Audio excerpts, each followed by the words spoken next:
நண்பர்கள் அனைவருக்கும் என்னுடைய அன்பான பணிவான வணக்கம். என் பெயர் ஜான். நான் ஒரு குடிநோயாளி. எல்லாம் வல்ல இறைவனோட அருளாலையும் தோழமையில இணைந்து செயல்படுவதால் நான் பெற்றுக்கொள்ளக்கூடிய அனுபவம் திரும்ப நம்பிக்கையாலையும் இன்னைக்கு ஒரே ஒரு நாள் நான் குடிக்கல, தெளிவாக மன நிறைவாக அமைதியாக வாழ என்னாலான எல்லா முயற்சிகளையும் செய்து கொண்டிருக்கின்றேன். கோயம்புத்தூர் ஒருங்கிணைப்பு குழு மனசாட்சியின் தீர்மானத்தின் அடிப்படையில தினசரி 9:30 to 10:30 மணி நடக்கிற இந்த ஆன்லைன் மீட்டிங்ல 24 hours a day 24 மணித்துளிகள் ஒரு நாள் அப்படின்ற புத்தகத்துல இருந்து ஒவ்வொரு நாளும் ஒவ்வொரு பக்கம் எடுத்து வாசிச்சு விளக்கம் பார்த்து கலந்தாய்வு கூட்டத்தை நடத்தி கொண்டிருக்கின்றோம். அதன் தொடர்ச்சியாக இன்றைக்கு நாம அடைந்திருக்கிற பக்கம் ஆகஸ்ட் மாதம் 6ஆம் நாள். இந்த ஆகஸ்ட் மாதம் 6ஆம் நாளுக்கான சிந்தனையை வாசிச்சு அதற்கப்புறமா அதனுடைய விளக்கத்தை பார்த்து கலந்தாய்வு செய்ய இந்த கூட்டத்தை நிறைவு செய்வோம். இந்த ஆகஸ்ட் 6 சிந்தனையை வாசிப்பதற்கு நண்பர் மூர்த்தி அவர்களை அன்போட பணியோட கேட்டுக்கொள்றேன். மூர்த்தி. ஆகஸ்ட் 6. தேங்க்யூ. நன்றி சார், நன்றி. 24 hours a day ஆங்கில புத்தகத்தின் தமிழாக்கம் 24 மணித்துளிகள் ஒரு நாள். ஆகஸ்ட் மாதம் 6ஆம் தேதி. ஏஏ தோழமையின் இன்றைய சிந்தனை மனநலம் பற்றிய விஞ்ஞான அறிவு மற்றும் மன நோயின் பாதிப்புகளிலிருந்து மீட்படைய போதுமானதாக இருக்காது என்பதை மனநல நிபுணர்களும் இன்று அறிந்து கொள்கின்றனர்.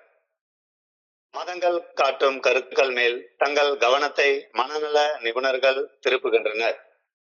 இறையருட் பேராற்றலை குறித்த செயல்முறை நம்பிக்கை மனிதர்களை குணப்படுத்த அவசியம் தேவைப்படுகிறது.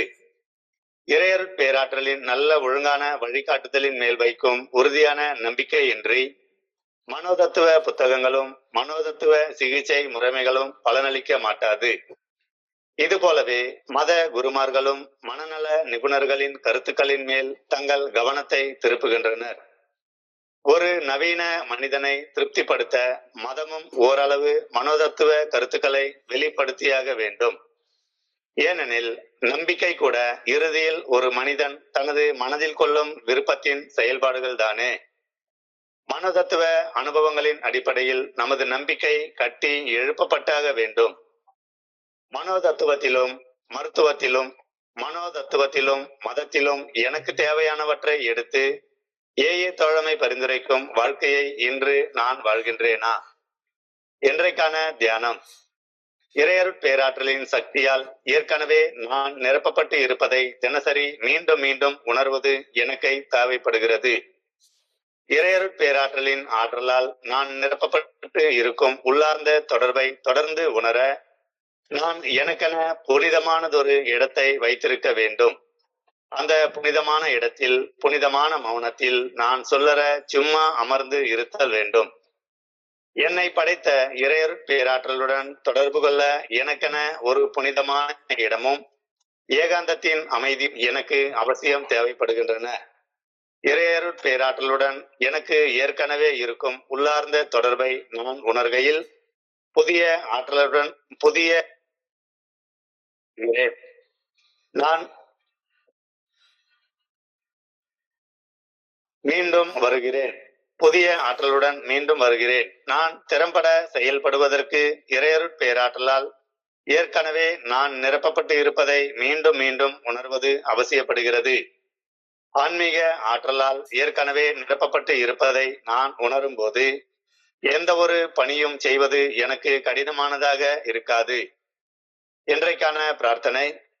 இறையருட் பேராற்றலின் ஆற்றலால் நிரப்பப்பட்டு இருப்பதை நான் அன்றாடம் உணர வேண்டுமென வேண்டுகிறேன். முழுமையாக வாழ்வது தரும் ஆனந்தத்தை எனக்குள் தினசரி உணர்ந்து வாழ வேண்டுமெனவும் வேண்டுகிறேன்.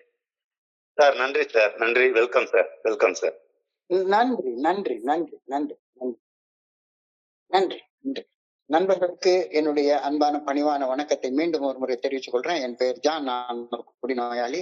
எல்லாம் வல்ல இறைவனோட அருளாலையும் தோழமையில இணைந்து செயல்படுவதால் நான் பெற்றுக்கொள்ளக்கூடிய அனுபவம் தம்பு நம்பிக்கையாலையும் இன்னைக்கு ஒரே ஒரு நாள் நான் குடிக்கல, தெளிவா மன நிறைவா அமைதியா வாழ என்னாலான எல்லா முயற்சிகளையும் செய்து கொண்டு இருக்கின்றேன்.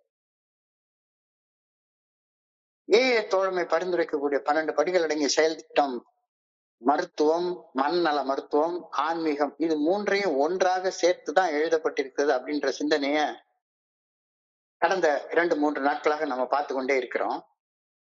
இன்னைக்கு சிந்தனையும் அதோடைய தொடர்ச்சியாகத்தான் இருக்குது. தோழமை பரிந்துரைக்கக்கூடிய 12 படிகள் அடங்கிய மீட்படையும் செயல் திட்டம் சைக்காலஜி உளவியலுக்கும் ஆன்மீகத்திற்கும் இடையே ஒரு பாலமாக விளங்குகின்றது அப்படின்ற கருத்தோட இன்றைய சிந்தனை ஆரம்பிக்குது. அது பியூரா சயின்ஸும் இல்ல, பியூரா ஸ்பிரிச்சுவாலிட்டியும் இல்ல. ஸ்பிரிச்சுவாலிட்டியும் சயின்ஸும் ஒன்னா கலந்த ஒரு கலவையாக இந்த 12 படிகள் அடங்கிய மேற்படையும் செயல் திட்டம் விளங்குகின்றது அப்படின்ற கருத்து சொல்றாங்க. அப்கோர்ஸ் ஆன்மீகம் தான் அடிப்படையான கருத்து. ஆனா ஆன்மீகத்தை கூட உளவியல் விஞ்ஞானத்தோட சேர்ந்து கலந்து இந்த 12 படிகள் அடங்கிய மேற்படையும் செயல் திட்டமாக கொடுத்திருக்கிறதுனால தோழமை பரிந்துரைக்கக்கூடிய இந்த 12 படிகள் அடங்கிய மேற்படையும் செயல் திட்டம் உளவியலுக்கும் ஆன்மீகத்திற்கும் இடையே ஒரு பாலமாக விளங்குகின்றது அப்படின்ற கருத்தை இன்றைக்கு ஆழமாக சிந்திக்க அழைக்கப்படுகின்றோம். ட்ரெடிஷனல் சைக்காலஜி, பாரம்பரிய உளவியல் விஞ்ஞானம் மனம் மற்றும் மனித நடத்தையை புரிந்து கொள்வதில் கவனம் செலுத்துகின்ற அதே வேளையில ஆழ்ந்த வாழ்க்கை நெருக்கடிகளின் போது மனித அறிவு மட்டுமே மனுஷனுக்கு நல்ல ஒழுங்கான வழிகாட்டுதலை காட்ட போதுமானதாக இருப்பது இல்லை அப்படின்னு இன்னைக்கு தேதியில சைக்காலஜிக்கல் டாக்டர்ஸ் கூட அதை சொல்ல ஆரம்பிக்கிறாங்க. உதாரணத்துக்கு எடுத்துக்கொண்டோம்னா உலக பிரசித்தி பெற்ற டாக்டர் கார்ல் ஜுங், உலக பிரசித்தி பெற்றவர், அவர் வேர்ல்டு நம்பர் 1 சைக்காட்ரிஸ்டா இருந்தவர் அந்த நேரத்துல.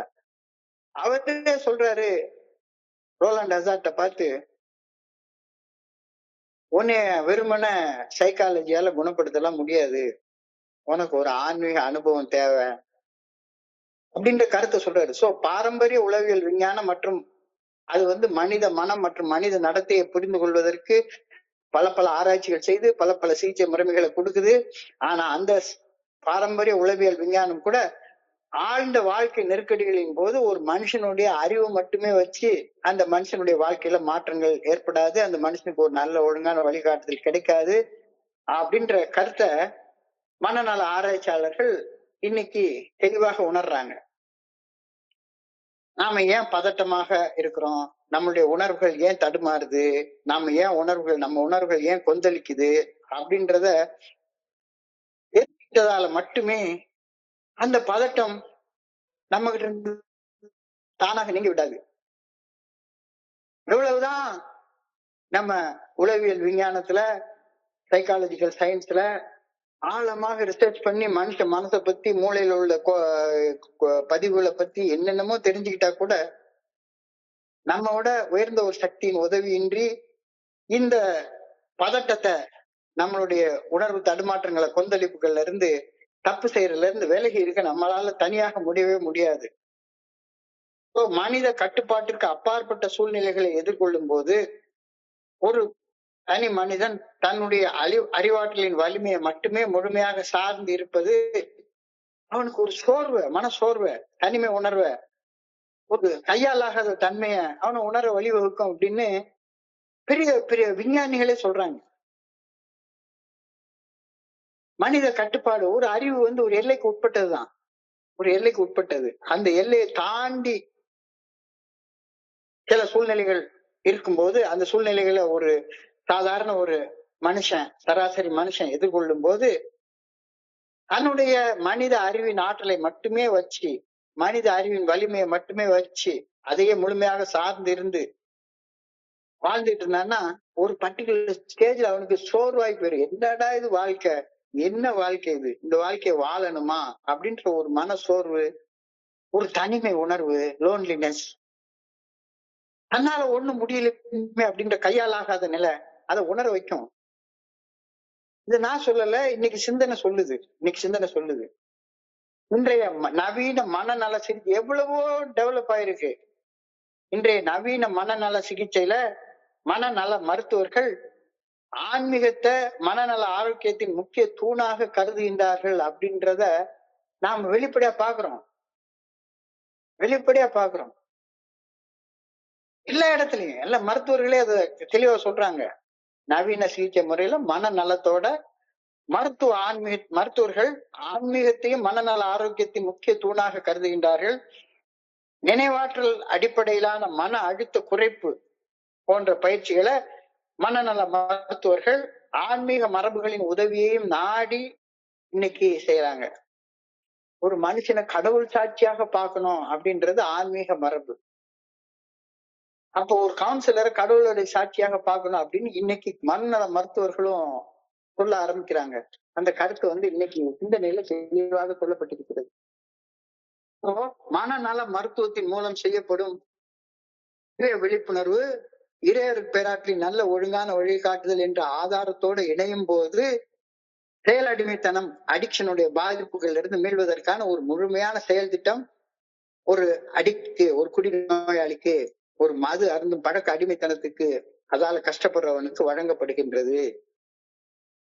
இது இன்னைக்கு சிந்தனையுடைய முதல் வரி. மனநல மருத்துவத்தின் மூலம் பெறப்படும் சுய விழிப்புணர்வு. அதாவது மருத்துவத்தின் மூலமாக ஒருத்தனை நீ ஒரு குடிநோயாளி அப்படின்னு தெரிஞ்சுக்க வைக்கிறது, அவனை ஒப்புக்கொள்ள வைக்கிறது, அதோட ஏற்படக்கூடிய அந்த சுய விழிப்புணர்வு ஒரு ஆன்மீகத்தின் மூலமாக பெறக்கூடிய இறையருட் பேராற்றின் நல்ல ஒழுங்கான வழிகாட்டுதல் என்ற ஆதாரத்தோட இணையும் போது செயல் அடிமைத்தனத்தின் பாதிப்புகள்ல இருந்து மீள்வதற்கான ஒரு முழுமையான ஒரு ப்ரோக்ராம், ஒரு ரெக்கவரி செயல் திட்டம், ஒரு மீட்படையும் செயல் திட்டம் உருவாக்கப்படுகின்றது. இது இன்னைக்கு சிந்தனையுடைய முதல் வார்த்தை. Psychologists are turning to religion because just knowing about ourselves is not enough. We need the added dynamic of faith in a power greater than ourselves on which we can rely. இது இன்றைய சிந்தனையுடைய முதல் வார்த்தை. நம்மை விட உயர்ந்த ஒரு சக்தியாக இறையர் பேராற்றல், அந்த பேராற்றல் என்ன எனக்குள்ளார மறைவாக இருந்து என்ன இயக்குகின்றது அப்படின்ற உண்மைய உள்ளத்துக்குள்ளார ஏற்பதால உருவாகக்கூடிய உறுதியான நம்பிக்கை இல்லாமல் மனோ தத்துவ புத்தகங்களையும் மனோ தத்துவ சிகிச்சை முறைகளையும் வெறுமனை வச்சுக்கொண்டு எந்த பலனும் கிடைக்காது அப்படின்னு டாக்டர்ஸே சொல்றாங்க அப்படின்னு இந்த புத்தகம் சொல்லுது. இது கொஞ்சம் ஆழமாக சிந்திக்க வேண்டியது. அப்படி டாக்டர் எப்படி இதெல்லாம் சொல்லுவாரு அப்படின்னு. நம்மை விட உயர்ந்த சக்தி, அந்த கடவுள் சக்தி, பிரபஞ்ச இயக்க பேராற்றல் எனக்குள்ளார உருவாகக்கூடிய, எனக்குள்ளார மறைவாக இருந்து என்னை இயக்குகின்றது அப்படின்ற அந்த உண்மையை ஏற்கக்கூடிய போது உருவாகக்கூடிய உறுதியான நம்பிக்கை இல்லைன்னா எவ்வளவு பெரிய புத்தகங்களை படிச்சாலும் சரி, எவ்வளவு குரூப் தெரப்பி ட்ரீட்மெண்ட் மெத்தட்ஸ் நீ எடுத்துக்கொண்டாலும் சரி, அந்த சிகிச்சைகள் ரொம்ப கம்மியான பலன்களை மட்டும்தான் கொடுக்கும் அப்படின்ற கருத்து இன்னைக்கு சொல்றாங்க. உளவியல் விஞ்ஞான ரீதியாக பல வகையான திறன்மிகு சிகிச்சை முறைகள் இன்னைக்கு உலகத்துல இருக்கு. லேட்டஸ்டா நிறைய சிகிச்சை முறைகள் இருக்கு. அவை உண்மையாக செயலாற்றி ஒரு மன உறுதிக்கு அடித்தளம் இட வேண்டும். சைக்காலஜிக்கல் ரெக்கவரி ப்ரோக்ராம்ஸ் நம்மளுடைய மன உறுதிக்கு அடித்தளம் இட வேண்டும்னா நம்மளோட உயர்ந்த சக்தி நம்மை நமக்குள் இருந்து இயக்குகின்றது. இந்த ஆன்மீக அடித்தளம் அந்த விஞ்ஞான சிகிச்சை முறையுடன் இணைக்கப்பட வேண்டும் என்ற உண்மையை மனநல மருத்துவர்களும் இன்னைக்கு ஏற்றுக்கொள்றாங்க அப்படின்ற கருத்து இன்னைக்கு சொல்லப்படுகிறது. என்னடா இது, விஞ்ஞானமும் மெய்ஞானமும் ஒன்னா சேருமா அப்படின்னா, விஞ்ஞானமும் மெய்ஞானமும் ஒன்னா சேர்றதுதான் தோழமையில நடக்கக்கூடிய ஒரு விஷயம் அப்படின்ற கருத்தை இன்னைக்கு நம்முடைய சிந்தனைக்காக வச்சிருக்காங்க. எஸ், உண்மைதான். ஏகப்பட்ட டெவலப்மெண்ட்ஸ், ரிசர்ச் அண்ட் டெவலப்மெண்ட் இன்னைக்கு சைக்காட்ரி டிபார்ட்மெண்ட்ல வந்திருக்கு.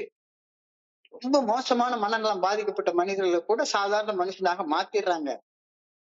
உளவியல் விஞ்ஞான ரீதியாக பல வகையான திறன்மிகு சிகிச்சை முறைகள் வழங்கப்பட்டாலும் கூட அவை உண்மையாக செயலாற்றி ஒரு கஷ்டப்படுற ஒரு மனுஷனுடைய மன உறுதிக்கு அடித்தளம் இட வேண்டும் என்றால்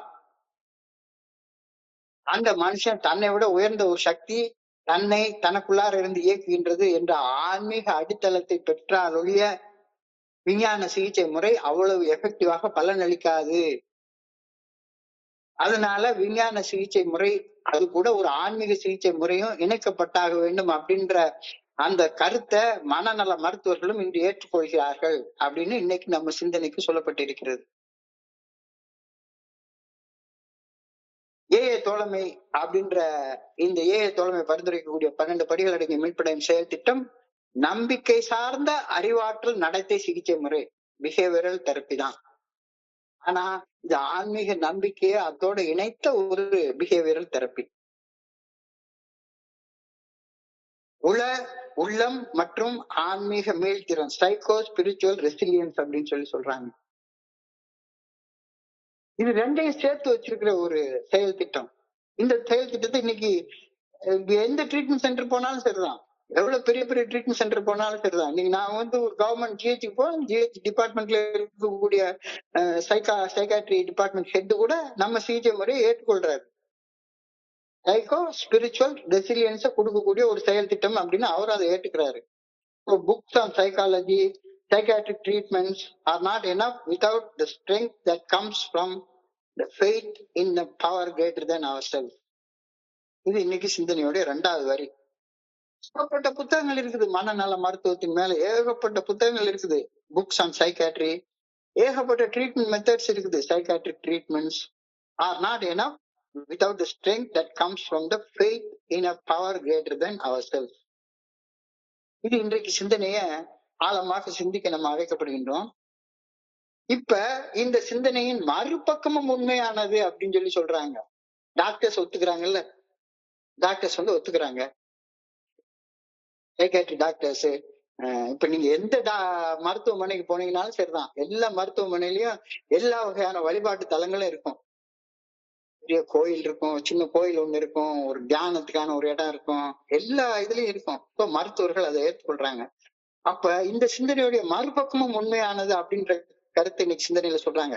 இப்போ இந்த நவீன காலங்களில் மருத்துவர்கள் எப்படி ஆன்மீகத்தை தங்களுடைய சிகிச்சை முறையில ஒரு பகுதியாக ஏற்றுக்கொள்றாங்களோ, அதே மாதிரி இந்த நவீன காலங்களில் மத குருமார்களும் உளவியலை தங்களுடைய ஆன்மீக பணியில் அதிக அளவில் ஒருங்கிணைத்தாக வேண்டும். ஏனெனில் இந்த இரு துறைகளும் மனிதனின் நிலை, மனநிலை, மனிதனுடைய உணர்ச்சி மற்றும் மனிதனுடைய நடத்தை ஆகியவற்றை புரிந்து கொள்ள ரெண்டுமே முயற்சி பண்ணுது. மத குருமார்களும் மனிதனுடைய மனநிலை, மனிதனுடைய உணர்வு நிலை, மனிதனுடைய நடத்தை இதை புரிந்து கொள்ள முயற்சி பண்றாங்க.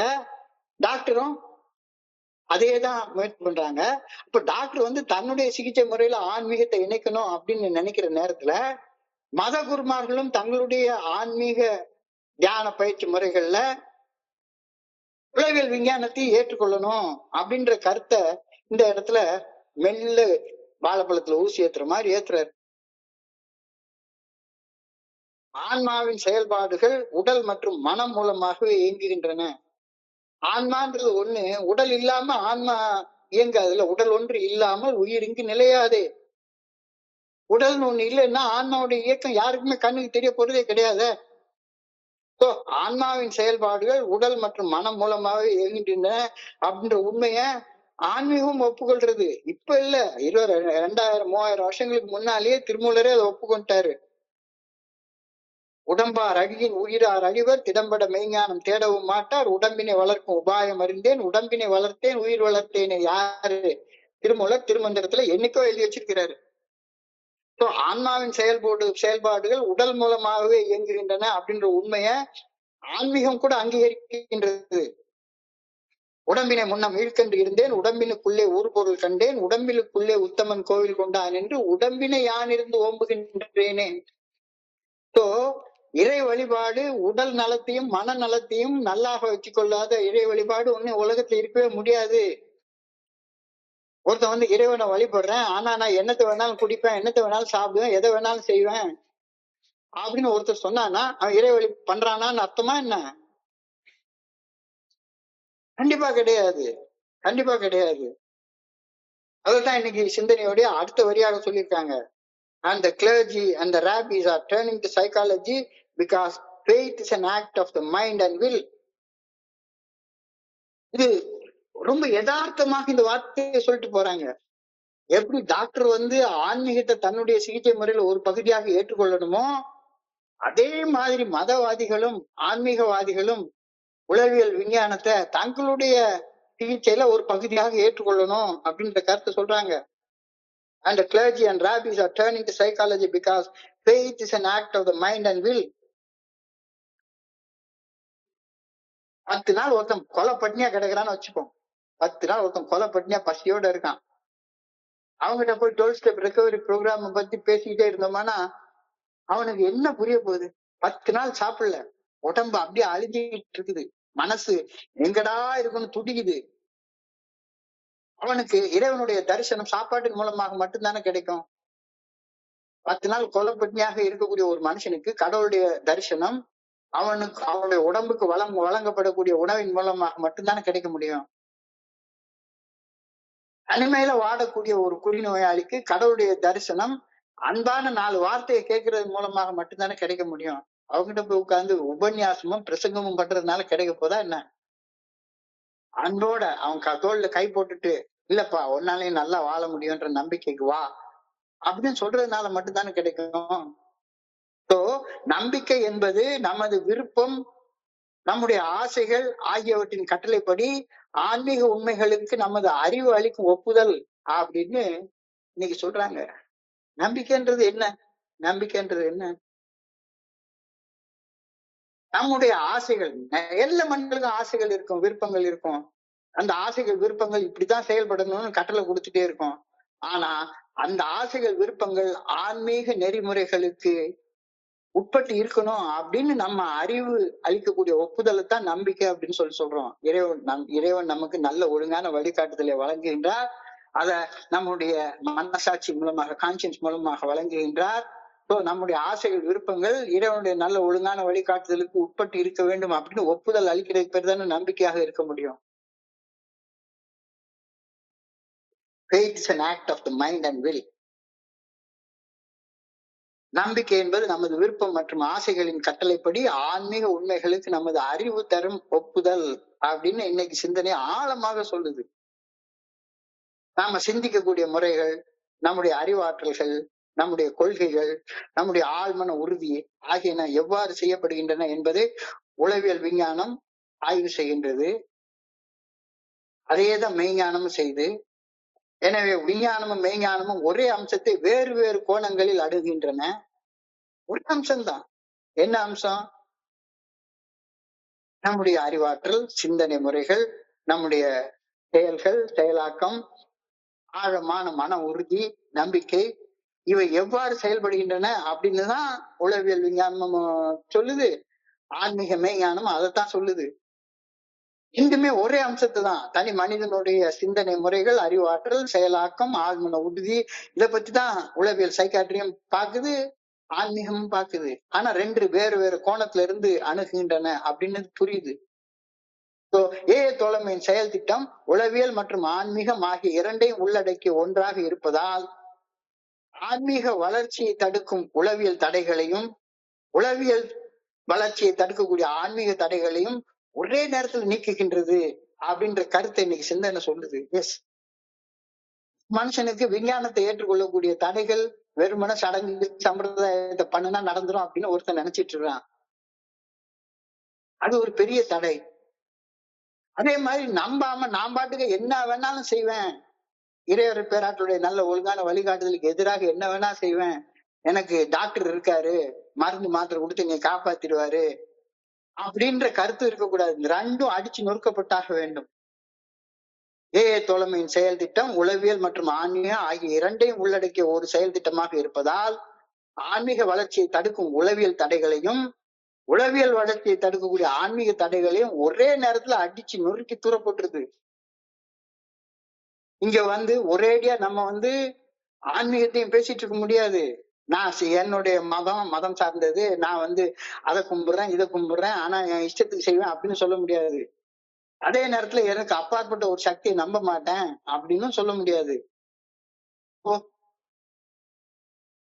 தோழமையின் செயல் திட்டம் உளவியல் மற்றும் ஆன்மீகம் ஆகிய இரண்டையும் உள்ளடக்கிய ஒன்றாக இருப்பதால் ஆன்மீக வளர்ச்சியை தடுக்கும் உளவியல் தடைகளையும், உளவியல் வளர்ச்சியை தடுக்கக்கூடிய ஆன்மீக தடைகளையும் ஒரே நேரத்துல அடிச்சு நொறுக்கி தூரப்பட்டுருது. உளவியலாளர்களுடன் சைக்காட்ரிஸ்டோட இணைந்து பணியாற்றுவதால் ஆன்மீகவாதிகளுடன் இணைந்து பணியாற்றுவதால் உளவியல் விஞ்ஞானிகளும் விஞ்ஞானத்துக்கும் மெய்ஞானத்துக்கும் இடையில உள்ள இடைவெளி கொஞ்சம் கொஞ்சமா குறைஞ்சுக்கிட்டே வருது. தோழமையில ரெண்டு சேர்ந்துரு. நீ எந்த கடவுளையும் கும்பிட வேண்டாம், கோயிலுக்கு போய் கும்பிட வேண்டாம், மொட்டை அடிக்க வேண்டாம், அங்க பிரதேசம் பண்ண வேண்டாம், அளவு குத்திக்க வேண்டாம், தீர்த்திக்க வேண்டாம், எதுவுமே பண்ண வேண்டாம். பண்ணாலும் தப்பு கிடையாது. ஆனா எதை பண்ணினாலும் சரிதான், நீ நல்லா வாழணும், ஒழுங்கா வாழணும், உன்னுடைய சிந்தனை முறைகள், அறிவாற்றல், செயலாக்கம், ஆழ்மன உறுதி சரியாக இருக்கணும் அப்படின்னா ரெண்டுமே சொல்லுது. உளவியலுடன் இணைந்து பணியாற்றுவதால் ஆன்மீகவாதிகளும், ஆன்மீகவாதிகளுடன் இணைந்து பணியாற்றுவதால் உளவியல் விஞ்ஞானிகளும், விஞ்ஞானத்துக்கும் மெய்ஞானத்துக்கும் இடையில் உள்ள இடைவெளியை கொஞ்சம் கொஞ்சமா குறைச்சிக்கிட்டே வர்றாங்க. Religion must be presented in psychological terms to some extent in order to satisfy a modern man. இன்னைக்கு இருக்கக்கூடிய நவீன ஒரு மனிதன்ட்ட போயிட்டு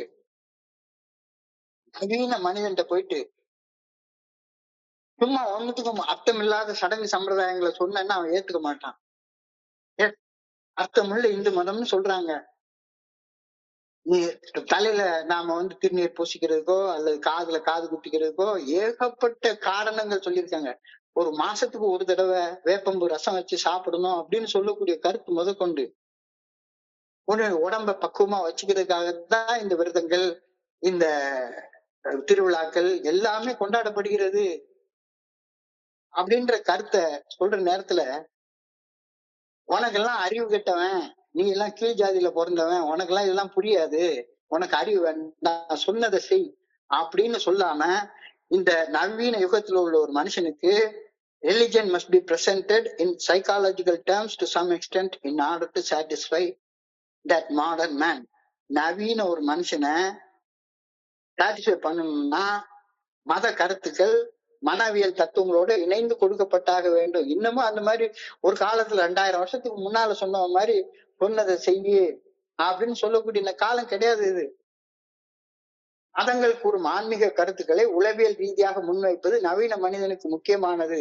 இந்த மத சார்பற்ற அணுகுமுறை அறிவியலை மையமாக கொண்ட ஒரு சமூகத்தின் விரைப்பான கோட்பாடுகள், டாக்மா அப்படின்னு சொல்லுவாங்க. அதெல்லாம் கேள்வி எல்லாம் கேட்கக்கூடாது, நம்பியே தீரணும். தரையில விழுந்து கும்பிடுனா கும்பிட்டு ஆகணும். அட்டையை போட்டுக்கோ, கொட்டையை போட்டுக்கோ, சிலுவையை போட்டுக்கோ, குல்லாவை வச்சுக்கணும் அப்படின்ற கருத்தெல்லாம் இப்ப கிடையாது. நவீன மனிதனுக்கு இந்த மத சார்பற்ற அணுகுமுறை அறிவியலை மையமாக கொண்ட ஒரு சமூகத்தின் விரைப்பான கோட்பாடுகளில் இருந்து கவனத்தை அவனுடைய அகநிலை அனுபவமாக மாற்றி எல்லாத்தையுமே அர்த்தம் உள்ளதாக மாத்துது. அர்த்தம் கெட்டதுன்னு ஒண்ணுமே கிடையாதுங்க.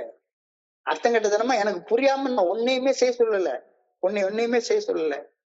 இந்த அணுகுமுறை உணர்வுகளை கட்டுப்பாட்டுக்குள்ளார கொண்டு வைத்து மன அழுத்தத்தை திறம்பட நிர்வகிக்க உறுதியான அணுகுமுறையாக திகழ்கின்றது. இந்த 12 ஸ்டெப் ரெக்கவரி ப்ரோக்ராம் விஞ்ஞானத்துக்கும் மெய்ஞானத்துக்கும் இடையில உள்ள ஒரு பாலம். உன்னைய சும்மா எல்லாம் எதையுமே செய்ய சொல்லல, நீயே உனக்குள்ளார தேடி பார்க்கத்தானே சொல்லுது. அர்த்தத்தோட தேடு, சர்ச் ஃபார் மீனிங். என்ன சொன்னாலும் சரிதான். எதுக்குடா தலையில திருநீர் பூசுறோம்னா அர்த்தத்தோடு தெரிஞ்சுக்கிட்டு பூசு. சும்மா கண்ணாடிக்கு முன்னால அழகுக்காக பூசாத. அர்த்தத்தை தேடு. மனநலம் மற்றும் மீள்திறன், மென்டல் ஹெல்த் அண்ட் ரெசிலியன்ஸ், அதை தேடு. உனக்கு மனசுக்குள்ளார உறுதியான மனுஷனாக மாறணும் அப்படின்றதுக்காக தானே இந்த செயல் திட்டம் கொடுக்கப்பட்டிருக்கிறது. இதுல வெறுமன கடவுளை கும்பிட சொல்லி மட்டும் சொல்லல. உன்னுடைய நடத்தைகளை எப்படி ஒரு சைக்காலஜிஸ்ட், ஒரு சைக்காட்ரிஸ்ட் மாத்துறாரோ அந்த மாதிரியான அணுகுமுறையும் இங்க கொடுக்கப்பட்டிருக்கிறது. இதுல சந்தேகமே வேண்டாம். சந்தேகம் இருந்தா கேளு, சந்தேகத்தை கடந்து வா. Overcome your doubt, overcome scepticism.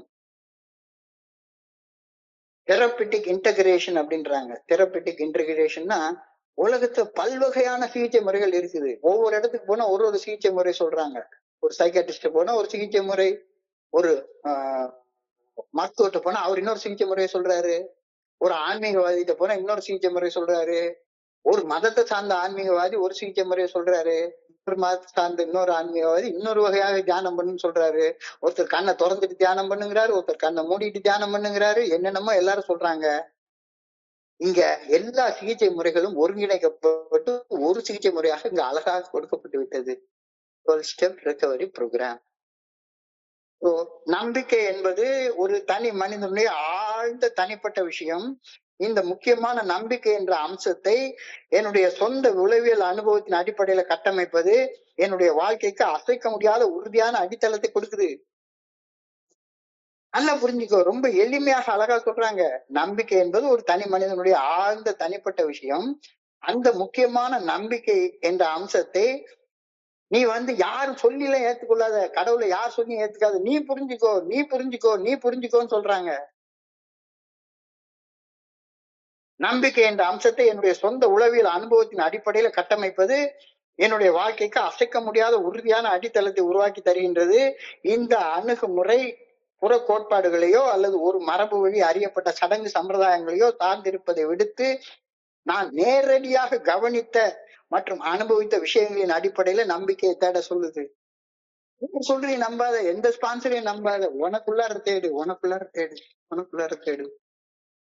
நம்பிக்கை உளவியல் கண்ணோட்டத்துல காணும் போது நான் நம்புவதற்கு நேரடி சான்றுகளை பெற்றுக் கொள்கின்றேன். Direct experience. சுத்தமுள்ள நம்பிக்கைகளின் விளைவாக உணர்வு ரீதியாக மீள்திறனை பெற்றுக் கொள்கின்றேன். ஒவ்வொரு காலத்துல மாதிரி பைத்தியக்கார மாதிரி நான் இப்ப இருக்கிறது இல்லை. யாரும் சொன்னா நம்ப போறதெல்லாம் கிடையாது. அர்த்தமுள்ள நம்பிக்கையின் விளைவாக உணர்வு ரீதியாக நான் எந்த ஒரு தாழ் நிலையில இருந்து மீண்டு வர்றதற்கான சக்தியை பெற்றுக் கொள்கின்றேன். என்னுடைய வாழ்க்கை எனக்கு தனிப்பட்ட அர்த்தம் உள்ளதாக மாறுகிறது. என்னை நானே திருத்திக் கொள்ளும் திறன், அந்த ரெசிலியன்ஸ் புதுப்பிக்கப்படுகின்றது. இந்த நாளும் தெளிவாக இந்த செயல் திட்டத்துல கொடுக்கப்பட்டிருக்கிறது. இங்க எவனையும் போய் நம்பிக்கிட்டு மீட்டிங்ல போறது, அங்க போறது, இங்க போறது யாரையோ இல்ல, உனக்குள்ளார தேடு, உனக்குள்ளார தேடு.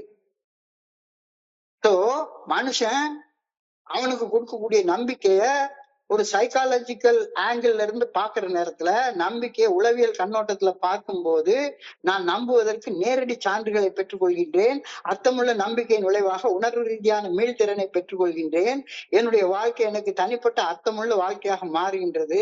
என்னை நானே திருத்திக் கொள்ளக்கூடிய மீள்திறன் புதுப்பிக்கப்படுகிறது. It must be built largely on our own psychological experience. வேற யாரும் சொல்லி நீ குடிநோயாளின்னு ஒப்புக்காதப்பா. உன்னுடைய வாழ்க்கையை திரும்பி பார்த்து நீ குடிநோயாளின்னு ஒப்புக்கொள்ளு. வேற யாரு சொல்றாங்கன்ட்டு நீ கோபக்காரன்னு ஒத்துக்காத. உன்னுடைய வாழ்க்கையை திரும்பி பார்த்து நான் கோபத்தால கிறுக்க மாதிரி வாழ்ந்திருக்கேன்றதை ஒத்துக்கோ. வேற யாரும் சொல்லி நீ காமகாரன்னு ஒத்துக்காத. உன் வாழ்க்கையை நீயே திருப்பி பாரு. Faith must be built largely on our own psychological experience. Have I taken what I need both from psychology and religion when I live the AA way of life? மனோ தத்துவத்திலும் மதத்திலும் எனக்கு தேவையானவற்றை எடுத்துக்கொண்டு தோழமை பரிந்துரைக்கும் வாழ்க்கை முறையை நான் வாழ்கின்றேனா? இல்ல இன்னமும் எனக்கு எவனாச்சும் ஸ்பான்சர் சொல்லணும், ஸ்பான்சர் சொன்னாதான் நான் கேட்பேன் அப்படின்னு நீ புறத்துல காரணங்களை தேடிட்டு இருக்கியா அப்படின்னா இன்னைக்கு தியானத்துக்கு கடந்து போ. இன்னைக்கு தியானத்துக்கு கடந்து போ. இறையாறு பேராற்றலின் சக்தியாலும் ஆற்றலாலும் நான் உயிரோட இருக்கின்றேன். இறையாறு பேராற்றலின் சக்தியாலும் ஆற்றலாலும் நான் ஏற்கனவே நிரம்பி இருக்கின்றேன். இத தினசரி நான் உணரணும் அப்படின்றார். இத தினசரி உணரணும். ஏற்கனவே ஐ ஆம் full of grace எனக்குள்ளார. அதனாலதான் நான் உயிரோடவே இருக்கேன். இறையாறு பேராற்றின் சக்தியாலும் ஆற்றலாலும் நான் ஏற்கனவே நிரப்பப்பட்டு இருப்பதை தினசரி மீண்டும் மீண்டும் உணர்வது எனக்கு மிகவும் தேவைப்படுகின்றது. இதுதான் இன்னைக்கு தியானத்தோடைய முதல் வார்த்தை. Refilling with the spirit is something I need every டே. நான் இறைவனால நிரம்பி இருக்கின்றேன், இறையர் பேராற்றலால நிரம்பி இருக்கின்றேன் அப்படின்ற அந்த உண்மைய தினசரி நான் புரிஞ்சு கொள்ளணும். அன்றாட வாழ்க்கை உருவாக்கும் மன அழுத்தம் என்னை எளித சோர்வடைய வச்சிடும். இத போய் என்னடா போய் தியானம் இருக்காங்க, என்ன ராத்திரி உட்காந்து 9:30 மணி வரைக்கும் 9:30ல இருந்து 10:30 வரைக்கும் கிறுக்கன மாதிரி என்னத்தையோ பேசிட்டு இருக்காங்க அப்படின்றப்ப எனக்கு அன்றாட வாழ்க்கை தரக்கூடிய மன அழுத்தம் என்னை எளிதில சோர்வடைய வைத்து விடக்கூடும். எனவே என்னுடைய ஆன்மீக மூலத்துடன் இணைவதற்கு நேரம் ஒதுக்கி நான் திட்டமிடுதல் அவசியப்படுகின்றது. பேட்டரிய சார்ஜ் பண்ணனாலுடைய பேட்டரி ஃபுல் ஆகாது. சார்ஜ் ஆகாத பேட்டரி வேலை செய்யாது. பேட்டரி சார்ஜ் இல்லைன்னா என்ன ஆகும்? அந்த மின்கலன் வேலை செய்யாது. அந்த பேட்டரியை போட்டு எந்த மின்கலன் வேலை செய்யுதோ அந்த எக்யூப்மெண்ட் வேலை செய்யாது. உடல் மனம் அந்த எக்யூப்மெண்ட் மாதிரி, செல்போன் மாதிரி அல்லது ஏதோ ஒரு கேட்ஜெட் மாதிரி உடல் மனம் புதுப்பிக்கப்பட அமைதியுடனும் நோக்கத்துடனும் இருக்க வேண்டும் என்றால் என்னுடைய ஆன்மீக மூலத்துடன் நான் இணைந்திருப்பதை அடிக்கடி புதுப்பித்துக் கொள்ள வேண்டியது இருக்கிறது. இல்லைன்னா உனக்கு அது புரியாது. இதைத்தான் அவங்க என்ன சொல்றாங்க, உளவியலையும் ஆன்மீகத்தையும் ஒன்னா சேர்த்துக்கோ அப்படின்னு சொல்றாங்க. தினசரி காலையில எழுந்த உடனே கொஞ்ச நேரம் சார்ஜ் போட்டுக்கோ. காலை தியானம் பிரார்த்தனை தான் அந்த சார்ஜ். விழிப்புணர்வுடன் வாழும் நண்பர்களோட சேர்ந்துக்கோ. விழிப்புணர்வு இல்லாம கிறுக்க மாதிரி ஊர் சுத்திட்டு அலையிறவங்க சும்மா உட்காந்து என்னைக்கோ உட்காந்து இன்னைக்கு சொன்னா சரிதான் ஃபவுண்டர்ஸ் டேன்னு சொல்லி அது எதுக்கு ஃபவுண்டர் பண்ணாங்கன்னே தெரியல. ஆனா உட்காந்து வாழ்த்து சொல்லிட்டு அவங்க பாட்டுக்கு காலையில இருந்து சாயங்காலம் வரைக்கும் என்னத்த சொல்லிட்டு இருக்காங்கன்னே தெரியல. விழிப்புணர்வோட வாழக்கூடிய நண்பர்களோட தோழமையில இருந்துக்கோ. விழிப்புணர்வு இல்லாத மனிதர்களோட தோழமையில நீ இருந்தேன்னா உனக்கு அவங்க தியானம் பண்ணி சொல்லி தர மாட்டாங்க, பிரார்த்தனை பண்ணி சொல்லி தர மாட்டாங்க, ஆன்மீக விழிப்புணர்வோட வாழ்வதற்கு சொல்லி தர மாட்டாங்க. சும்மா உட்காந்து ஏதாவது சடங்கு சம்பிரதாயம் ஒண்ணு பண்ணி ஒரு சடங்கு சம்பிரதாயமா ஒரு மீட்டிங் நடத்துறதுக்கு தான் அவங்க முன்னுரிமை கொடுப்பாங்க. மனசுல ஓடக்கூடிய தினசரி அன்றாட காலை எண்ணங்களை பதிவு செய்ய கத்துக்கோ. நாட்குறிப்பு எழுத கத்துக்கோ. இன்னைக்கு புதுசா ஒண்ணு சொல்லியிருக்காங்க, இசையோட வழிபடு அப்படின்றாங்க. இசையோட வழிபடு. ஒவ்வொரு நாளும் தனியா உட்கார்ந்து தியானம் பண்ணு. தியானம் பண்ணி முடிச்சதுக்கு அப்புறமாக ஏதாச்சும் ஒரு நல்ல இசைய காலையில ஒரு 5 நிமிஷம் 10 நிமிஷம் கேளு. நல்ல இசை கேளு. ராத்திரி படுக்க போறதுக்கு முன்னால எத்தனையோ வகையான அருமையான இசைகள் இருக்கு, அதை கேளு. இசையும் வழிபாடும். சோ இறையர் பேராற்றலின் ஆற்றலால் நான் ஏற்கனவே நிரப்பப்பட்டு இருக்கும் உள்ளார்ந்த தொடர்பை தொடர்ந்து உணர நான் எனக்கென ஒரு புனிதமான இடத்தை உருவாக்கி வைத்து அந்த புனிதமான இடத்துல புனிதமான மௌனத்துல சொல்ல சும்மா அமர்ந்து இருத்தல் அவசியப்படுகின்றது. இதுதான் பேட்டரியை சார்ஜ் போடுற நேரம். சார்ஜ் போடாம எந்த வேலையும் ஆரம்பிக்காது. செல்போன் பார்த்துட்டு இல்ல, சார்ஜ் 20% ஆயிடுச்சு தானே, உடனே ரெட் சிக்னல் காட்டிடும், சார்ஜ் போட்டுரு. இறையர் பேராற்றின் ஆற்றலால் நான் ஏற்கனவே நிரப்பப்பட்டு இருக்கும் உள்ளார்ந்த தொடர்பை தொடர்ந்து உணர வேண்டும் என்றால் நான் எனக்கென புனிதமான ஒரு இடத்தை உருவாக்கி வைத்து அந்த புனிதமான இடத்துல புனிதமான மௌனத்துல சொல்லற சும்மா அமர்ந்து இருத்தல் அவசியப்படுகின்றது. இதுதான் சார்ஜ் பண்ற point. For this refilling the spirit, I need this quiet communion away, alone, without any activity. அந்த கொஞ்ச நேரம் எந்த செயலும் செய்யாத. அப்பதான் நீ சார்ஜ் போட்டுட்டு இருக்க. சார்ஜ் போடுற நேரத்துல செல்போன் எடுத்து பேசாத. சார்ஜ் போடுற நேரம் சார்ஜ் ஆகட்டும், ஆனதுக்கு அப்புறமா டிஸ்கனெக்ட் பண்ணிட்டு பேசு. For refilling with the spirit, I need these times of quiet communion away, alone, without noise and without any activity. என்னை படைத்த இறையர் பேராற்றுடன் தொடர்பு கொள்ள எனக்கென ஒரு புனிதமான இடமும் எனக்கு அவசியம் தேவைப்பட வேண்டியிருக்கிறது. ஏகாந்தத்துடைய அமைதி எனக்கு தேவைப்படுகிறது, அவசியம் தேவைப்படுகிறது. என்னை படைத்த இறையர் பேராற்றுடன் தொடர்பு கொள்ள எனக்கென ஒரு புனிதமான இடமும் ஏகாந்தத்தின் அமைதியும் எனக்கு அவசியம் தேவைப்படுகிறது. I need this dwelling point, this shutting myself away in a very secret place of my being, away, alone, with my maker, with my God. ரொம்ப அவசியம் தேவைப்படுது. இறையர் பேராற்றலுடன் எனக்கு ஏற்கனவே இருக்கும் உள்ளார்ந்த தொடர்பை உணரும் போது நான் புதிய ஆற்றலுடன் மீண்டு வருகின்றேன். From these times, எப்ப நீ பேட்டரியை சார்ஜ் போட்டுட்டு வெளியே வர்றியோ, சார்ஜ் ஃபுல்லா இருக்கிற நேரத்துல அந்த நாள் ஃபுல்லா நல்ல வேலை செய்யும். With new power. உனக்கு எந்த செயல் செய்தாலும் ஆற்றலோட செயல்படுவதற்கு உனக்கு சக்தி இருக்கும். நான் திறம்பட செயல்படுவதற்கு இறையர் பேராற்றலால் நான் ஏற்கனவே நிரப்பப்பட்டு இருப்பதை மீண்டும் மீண்டும் மீண்டும் மீண்டும் உணர்வது அவசியப்படுகின்றது. நேற்றுக்கு ஒரு நண்பர் கேட்ட மாதிரி, ஆன்மீகம் என்னைக்கு அசுத்தமாகும்? எனக்குள்ளார இருக்கக்கூடிய ஆற்றல் எப்ப அசுத்தமாகும்? அது அசுத்தமே ஆகாது. என்னுடைய மனசுதான் அசுத்தமாக இருக்கிறது. நான் திறம்பட செயல்படுவதற்கு நான் இறையர் பேராற்றலுடைய புனிதமான ஆன்மீக ஆற்றலால ஏற்கனவே நிரப்பப்பட்டு இருக்கின்றேன் அப்படின்றத மீண்டும் மீண்டும் உணர்வது அவசியப்படுகின்றது. This refitting is best preparation for my efficient work. நான் நாள் முழுக்க எஃபிஷியன்டா திறன்பட செயலாற்றணும் அப்படின்னு சொன்னா பேட்டரி ஃபுல் சார்ஜ் இருக்க வேண்டியது அவசியப்படுகின்றது. நான் ஏற்கனவே இறையர் பேராற்றலால நிரம்பி இருக்கின்றேன், புனிதமான ஆற்றலால் நிரம்பி இருக்கின்றேன், அந்த ஆற்றல் எனக்குள்ளார இருக்குது அப்படின்றத எப்பவும் மீண்டும் மீண்டும் ஞாபகத்துக்கு கொண்டு வந்துட்டே இருக்கணும். When I am spiritually filled, there is no work too hard for me. ஆன்மீக ஆற்றலால் ஏற்கனவே நிரப்பப்பட்டு இருப்பதை நான் உணரும் போது எந்த செயல் எனக்கு கடினமான செயல் கிடையாது. என்ன செயல் கடினமான செயல் இருக்கு? அப்படிப்பட்ட செயல் செய்ய வேண்டிய அவசியமே எனக்கு கிடையாது. எல்லா செயலுமே எனக்கு ஈஸியானதுதான். I pray that I may be filled, I may be daily filled with the right spirit. இறையர் பேராற்றின் ஆற்றலால் நான் ஏற்கனவே நிரப்பப்பட்டு இருப்பதை அன்றாடம் உணர வேண்டும் என வேண்டுகின்றேன். I pray that I may be full of joy and true living. முழுமையாக வாழ்வது தரும் ஆனந்தத்தை தினசரி தினசரி தினசரி உணர்ந்து வாழ வேண்டும் என நான் வேண்டுகின்றேன். இதெல்லாம் சும்மா வெறுமனே இப்ப சடங்கு சம்பிரதாயம் மாதிரி பண்ணிட்டு ஃபவுண்டர் டேவுக்கு நம்ம கொண்டாடிட்டு விஷ் பண்ணிட்டு போறதுனால நடக்கக்கூடிய விஷயம் கிடையவே கிடையாது. ரொம்ப ஒரு அழகான ஆழமான கருத்து இன்னைக்கு சொல்லப்பட்டிருக்கிறது. இன்றைய சிந்தனையை சுருக்கமாக ஒரு 2-3 நிமிஷத்துல பார்க்கலாம். தோழமை பரிந்துரைக்கக்கூடிய 12 படிகள் அடங்கிய மீட்புடைய செயல் திட்டம் உளவியலுக்கும் ஆன்மீகத்துக்கும் இடையே ஒரு பாலமாக விளங்குகின்றது. இன்றைய கனெக்ட் பண்ணக்கூடிய செயல் திட்டம்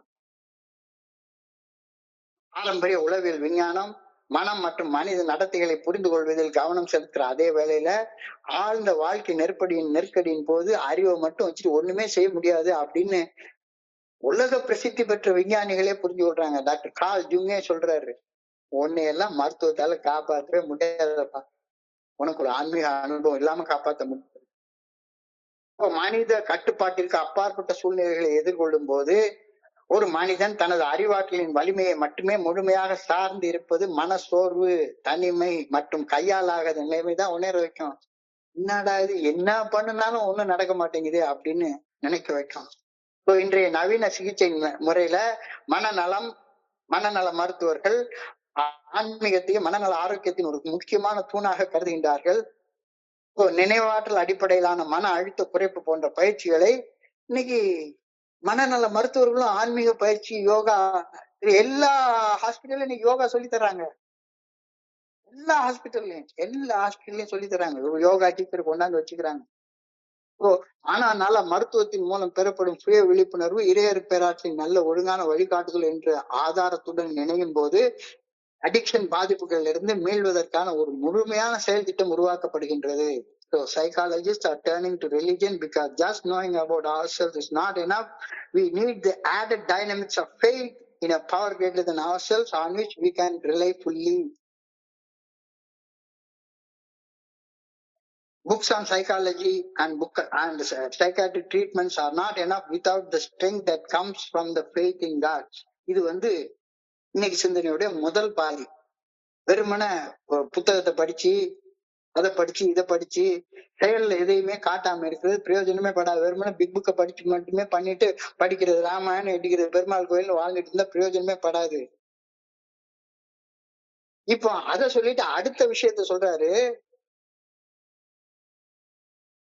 ஆன்மீகவாதிகளும் என்ன சொல்றாங்க, சிந்தனையின் மறுபக்கமும் உண்மையானது. இந்த நவீன உலகத்துல, இந்த நவீன காலத்துல மத குருமார்கள் உளவியலை தங்களது ஆன்மீக பணிகளில் அதிகம் ஒருங்கிணைத்து இருக்க வேண்டும். ஏனெனில் இந்த இரு துறைகளும் மனிதனின் மனநிலை, உணர்ச்சி மற்றும் நடத்தை ஆகியவற்றை புரிந்து கொள்ள முயற்சி செய்வதால ரெண்டு ஒன்னா கம்பைன் ஆகி இருக்கணும்.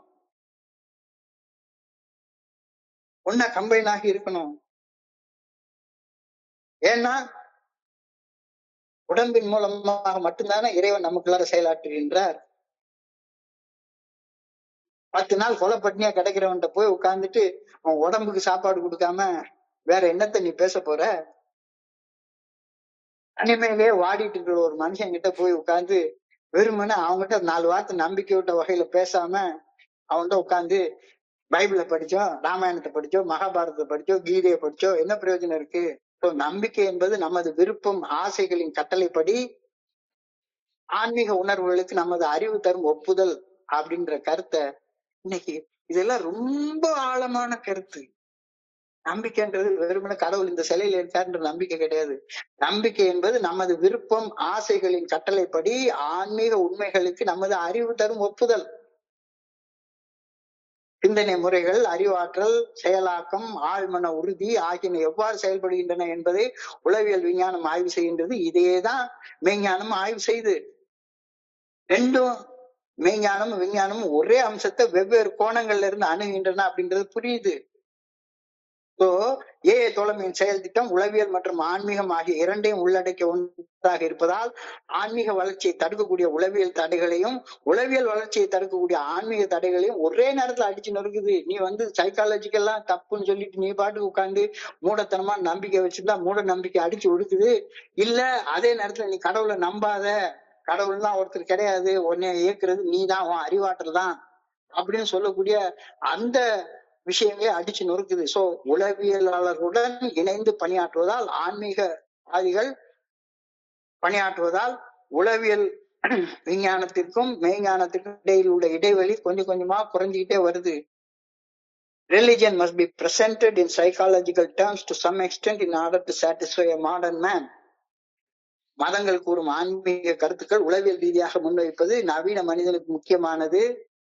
இது மத சார்பற்ற அணுகுமுறை அறிவியலை மையமாக கொண்ட ஒரு சமூகத்தின் விரைப்பான கோட்பாடுகளில் இருந்து எவ்வளவு விரைப்பான கோட்பாடு நம்ம ஊரை சுத்தி பார்த்தா போதும் எவ்வளவு மோசமாக ஒன்னொன்னு நடந்துட்டு இருக்குது அப்படின்றது தெரியுது. ஆனா ஏஐல நமக்கு இது எல்லாத்தையும் இன்னைக்கு சொல்லி தர்றாங்க.